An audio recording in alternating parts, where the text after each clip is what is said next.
The first debate session of the event focused on ransomware, and debate chairman Andrew Brownberg from NSS Labs described how ransomware tends to encrypt the victim's data and so force the company to pay the cybercriminals in order to get its data back again.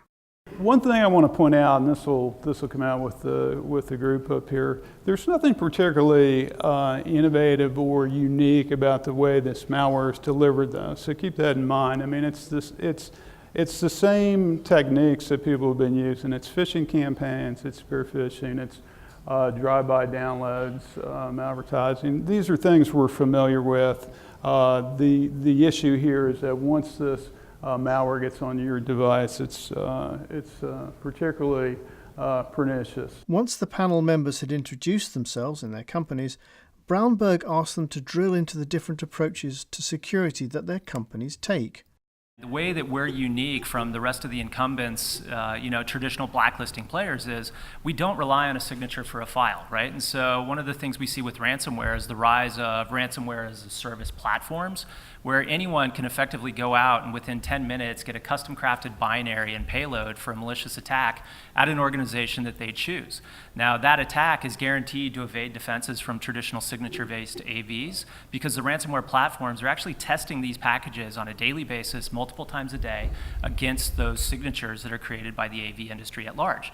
And so we need a new approach, a different approach than signatures to try and block those. And so by analyzing or extracting the common features within those ransomware variants and being able to predict that something is malicious or not has proven to be very, very successful for us, and that's why we're seeing a tremendous amount of growth and traction in the market. Great. Now what Javelin Networks does is that once the computer is compromised and actually locks up the computer, the ransomware actually has gotten very mature today. It's usually doing something else in the sense that it's not just saying, this computer's locked up, send me Bitcoin to unlock it. It's usually siphoning data off that machine and trying to gather further information to penetrate. Because if you can think about what the attacker actually wants is not just to get one machine. He's trying to get to many, hundreds, maybe thousands, and usually lock down that particular organization so that it's actually a serious problem and that they need to pay that ransom. So Javelin actually automatically and autonomously is picking up that movement or those activities on the host of what it is looking for, new credentials or other machines that it needs to try to get to. And it's alerting silently to those IT managers, and then it's actually locking down that particular machine from the attacker so that that data can't leave or that they can't penetrate further into the organization. Great, thanks. So Menlo Security has a cloud-based isolation platform. It doesn't require any endpoint software nor an appliance. And our approach is that we don't make any sort of good versus bad determination. Our assumption is that all websites are bad, all emails are bad. And the only way to effectively prevent any end user from getting infected is to isolate them 100% from those threats. So we spawn virtual browsers in our isolation platform in which we fetch and execute all active content, and then safely rewrite and transcode only the safe visual elements down to the endpoint. And we effectively, by not passing any active content down to the endpoint, insulate the users from ever contracting malware, including ransomware. Mm-hmm. For Wedge networks, our approach is to scan the data and remove threats before it's delivered to the end user. So our systems, we've got two different sets of solutions. One operating at the cloud layer to inspect all data flowing to and from all users at all locations. And we're about to introduce a new family of products focused on the enterprise, which provides the same types of capabilities. So it's detecting spam and malware and viruses, those types of things that are introducing ransomware. And what we're going to be announcing tomorrow is a new initiative to bring some of the artificial intelligence that was discussed earlier this morning into the network layer, so that we can use this to protect not just the endpoints that are running artificial intelligence locally, but the Internet of Things and other devices that are introduced into the enterprise that might not yet have that artificial intelligence. And by taking the traditional multi-layered approach into the artificial intelligence realm, we expect to really up the game and raise the barriers and make it more and more difficult for those threats to enter. So what we do at Trapx Security is we shift the cost of the attacker. We put fake networks out there and fake assets. So as soon as they hit the end user, they get directed to a fake share drive or a fake end user, a fake server. And then they start to encrypt our fake system. We immediately alert the system that the encryption has begun. You may lose the endpoint, but you won't lose the corporate data or the government database that you're most interested in. So what we've been able to do is shift the cost of the attacker, evolve our approach to stopping ransomware so that they can't get what they're after. And then we can do what Stuart said. They'll go work at Kentucky Fried Chicken or someplace else. Brownberg then asked about the drivers behind these new waves of malware. I'll touch on healthcare a little bit. I mean, we all have the adage, if they want to get in, they will get in. We certainly must protect the perimeter. It's the first level of defense, and you have to do it, but they will get in, so then what? We want to watch the lateral movement and where they're going. What we've seen in hospitals is they will get in. They'll get in through an administrator or through some spear-phishing approach.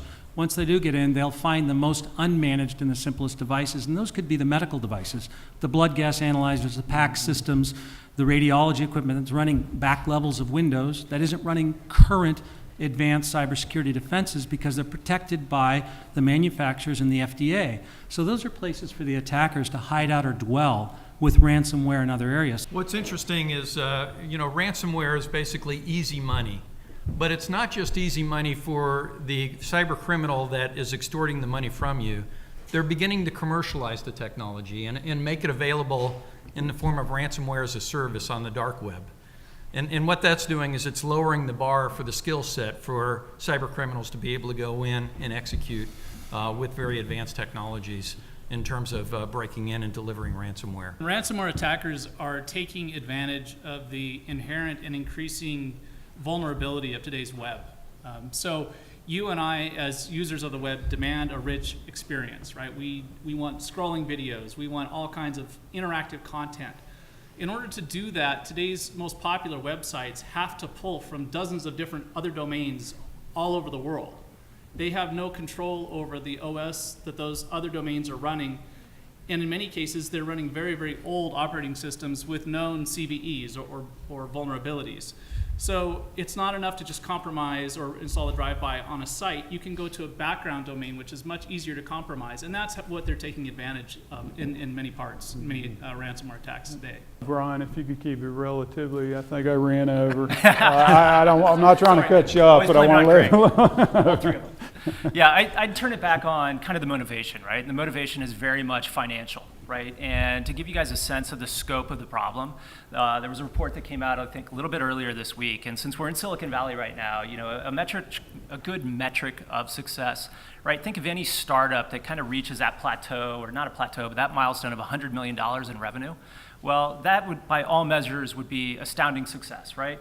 So, a report earlier this week highlighted just one single ransomware platform, syndicate, whatever you want to call it, that brought in $121 million only in the first half of this year alone, right? So they're close to a $300 million run rate as a ransomware platform, right? They build an admin console, they provide support, they guarantee these binaries get by detection, right? It is entirely financially motivated and way too easy for anyone to go create a custom package and attack an organization today. So it's all financially backed right now. A member of the audience asked for the best way to select a security vendor.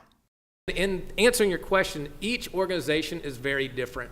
What we as vendors have been working on are hopefully more efficient, effective models or approaches that make that decision more flexible to the buyer. So if you're a cloud company and you're like, hey, we want to centralize everything and send everything through the cloud, that's the better opportunity. If you've got a lot of distributed individuals that are not connected to the cloud, through your corporate cloud, then you probably need more of a malware prevention because they got to be disconnected and protected. I'll just add to that by saying a security buyer has to stand back and look at what their risk is, who the attacker is, who they think their adversary will be, and then build a layered strategy around that. You have to think about the problem you're trying to solve, not the solutions that are out in the market. There's 700 security startups every quarter, I think. I'm not sure. Oh, yeah.